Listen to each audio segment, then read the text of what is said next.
Hi, I'm Gina Ventola, practice manager for Ventola Law. One of the best parts of my job is meeting with business owners. However, at times, it can be difficult to meet in person. That's why I started this show, to introduce you to local business owners in our community. Join me on your virtual coffee, a new kind of networking.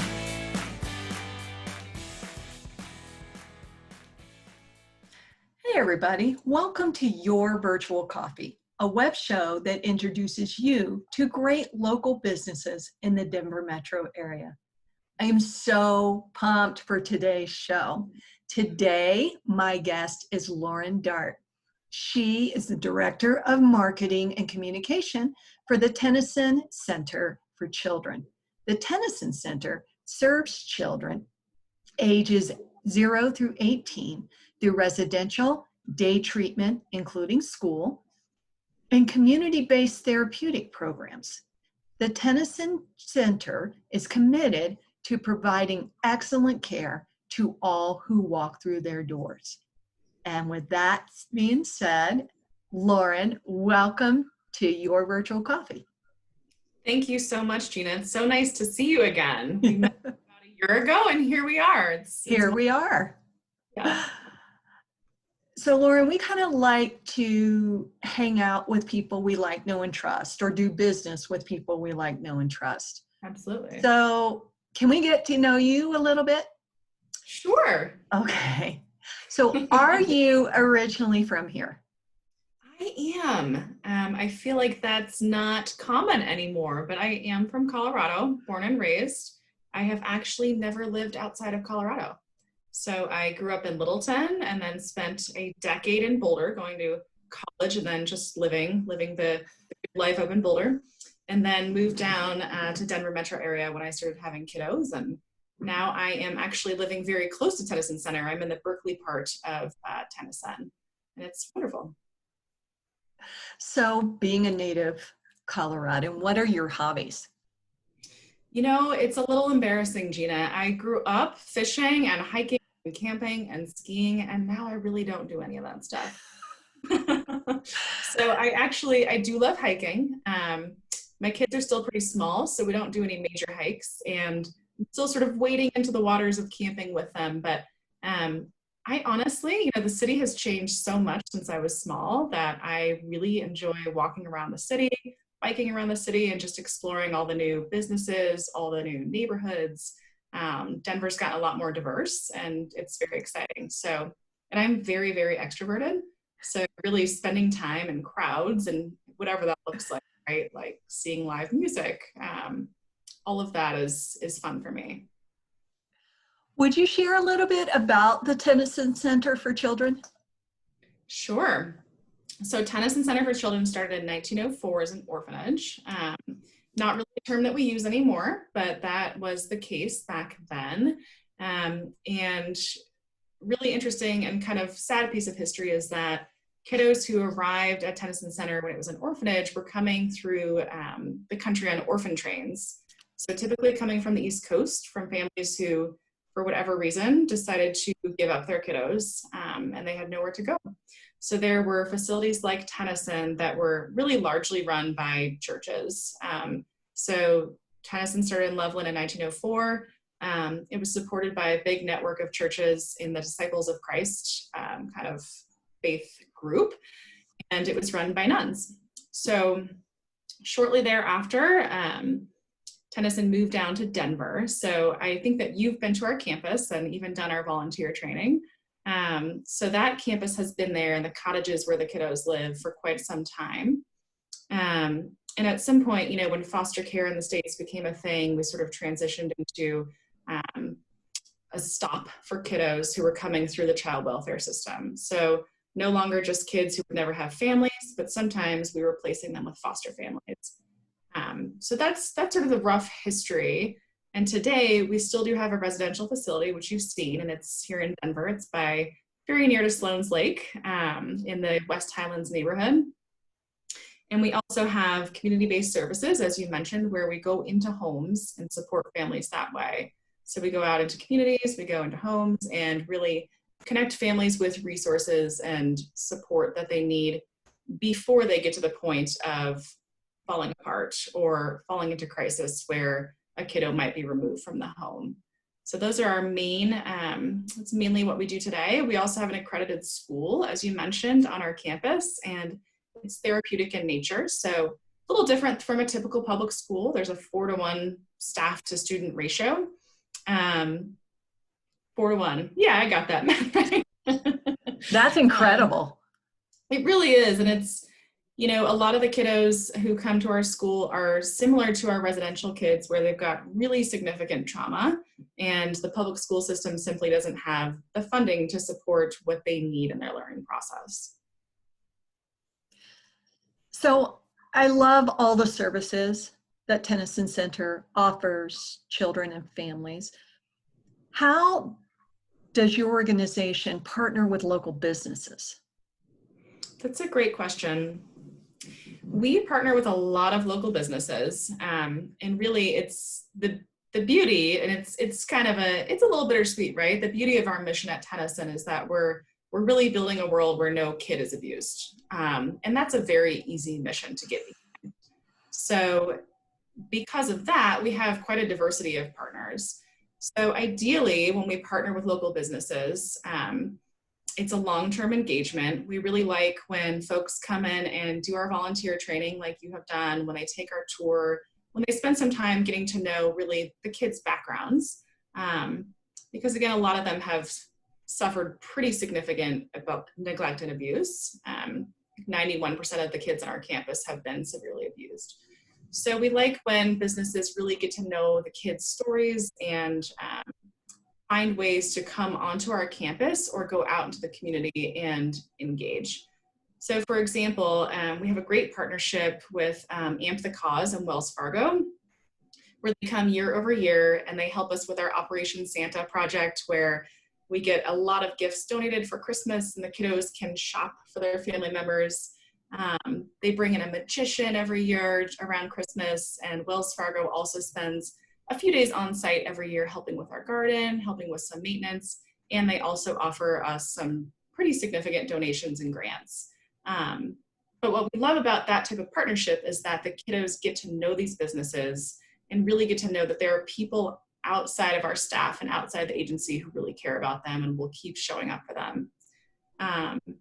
We also recently did a We Love Colorado auction where we partnered with lots of local businesses to give them a little bit of exposure to what Tennyson does, but also give them some promotion and love while we were raising money for the mission. And that was very fun. I love especially the Operation Santa because I got to see the setup for that. And for our audience, I have to tell you what it allows is that it allows the kids to go in and kind of shop for family members or, you know, maybe a special person in their life. And think about that as a child, how powerful that could be, that you're able to provide a gift for someone who you care about so much, but maybe you can't be with them at this time. It's a pretty powerful thing. So I am so excited to hear about Operation Santa because it's a great event.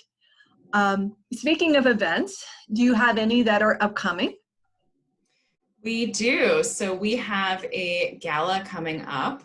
We do our annual gala typically, let's see, most recently we did it at the Sewell Ballroom at DCPA, which is a beautiful space if you haven't been in it. And it's a really cool, versatile space as well.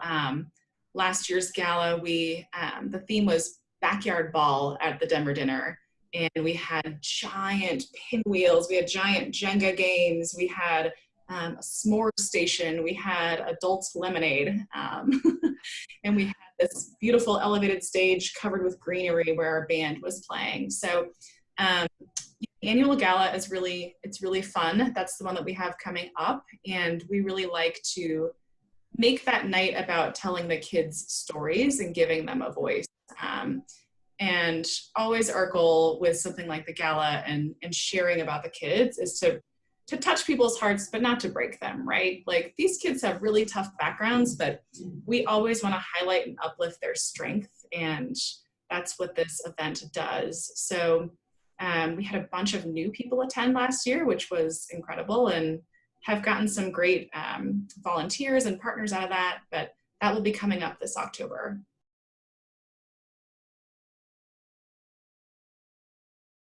Lauren, let's talk about power partners. And so for our audience, power partners are those businesses, or in this case, nonprofits, who target the same ideal client as you, but are not your competition. So one example I use is a residential real estate agent and a mortgage broker. Those two help the same client, but they don't compete with each other. So with that being said, we should have an understanding of Tennyson's ideal client. So Lauren, who is your theoretical ideal client? Yeah, so there's, we kind of have clients on both sides, right? So we have the people that we serve, and then we have our client who engages and donates, right? So in terms of the population we serve, it's really, you know, kids and families all across Colorado who need extra support. There are a lot of organizations that serve the same population. Family Tree is one, A Precious Child is one. So those are always great partnerships. We actually just, you know, recently merged with Foster Together, and they have this wonderful program called Foster Neighbors, where you know, once foster parents get kiddos, they sometimes become invisible, just like kids at Tennyson can kind of be invisible, even though they're all around us. So Foster Together pairs foster families with literally with neighbors or folks wanting to help them, and all kinds of things from, you know, cooking dinner once a week so these parents can get a break and just be able to step back and then come in as better parents, because we all know what that's like. Or whether it's providing, you know, like swimming lessons or transportation. So, you know, there's such a broad spectrum of need within the population that we serve. And there are so many resources that come into play that really we like to partner with agencies that can kind of fill in the gaps, because no one can be all things to all people, especially with the population that we're serving. So those are a couple that we've talked with, partnered with, and then on, you know, on the donor side, it's just such an easy mission to get behind. So really, our ideal client on that side, on the donor or the volunteer engagement side of things, is anyone who can get behind the mission of Tennyson, which is that we work with every child and family impacted by trauma to realize their infinite possibilities. It's really an easy one to get behind. So I think our ideal client there would be just anyone who cares about bettering the lives of kids and families in their community, and anyone who wants to kind of join with us in building that world where no kid is invisible and no kid is abused. Wow, that is a lot. And I totally agree. I mean, there's lots of great organizations, like you mentioned, who help children and families, such as Precious Child, as you mentioned. And again, on the donor side, there are lots of businesses, like you mentioned, Wells Fargo earlier, who have that corporate mission of reaching the community and feel that sense of corporate responsibility. So I think that's amazing. And so I'm going to turn to our audience and ask, if you work for one of those organizations, reach out to Lauren and find out how you guys can be partner with Tennyson Center. Now, with that being said, Lauren, what's the best way for people to reach out to you? So you can contact me directly at lauren.dartt, DARTT, at tennysonCenter.org. You can also reach us generally at info@tennysonCenter.org, and you can visit our website, tennysonCenter.org. You can tell I'm a communications person because I said the website name a lot of times. Yeah, please do visit our website, learn more about the programs that we offer and the folks that we partner with, and really the work that we're doing, which is to kind of end this problem, Gina and I were talking before this conversation about how, Tennyson's always going to be here residentially for the kids who need a safe place to call home. And we really are imagining a world where kids don't need places like Tennyson. The kids who arrive on our campus have been through 8 to 12 placements on average. So that's foster homes, failed adoptions, kinship placements, hospitalizations, homelessness.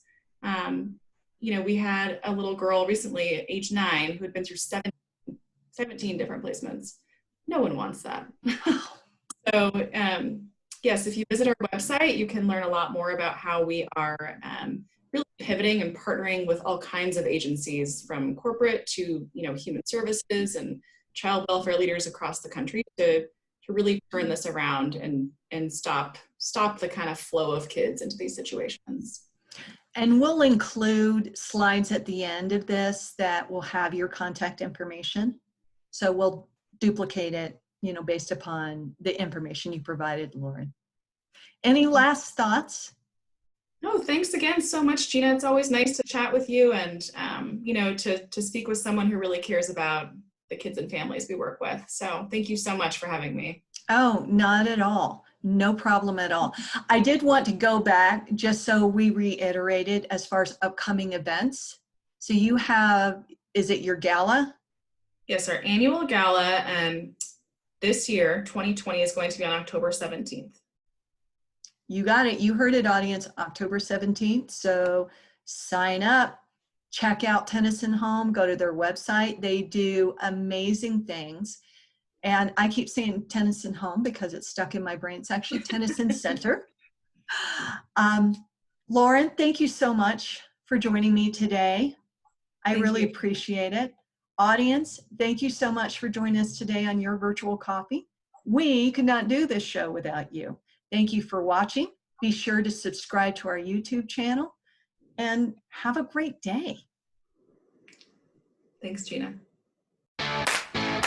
Your Virtual Coffee is sponsored by Ventola Law. Ventola Law, mediation and legal representation at an expert level. You can find them at ventolalaw.com. Thanks for joining me today. For more information on Your Virtual Coffee, check us out on Facebook, Instagram, Twitter, and wait for it, our website at yourvirtualcoffee.com. Thanks again for watching and have an incredible day.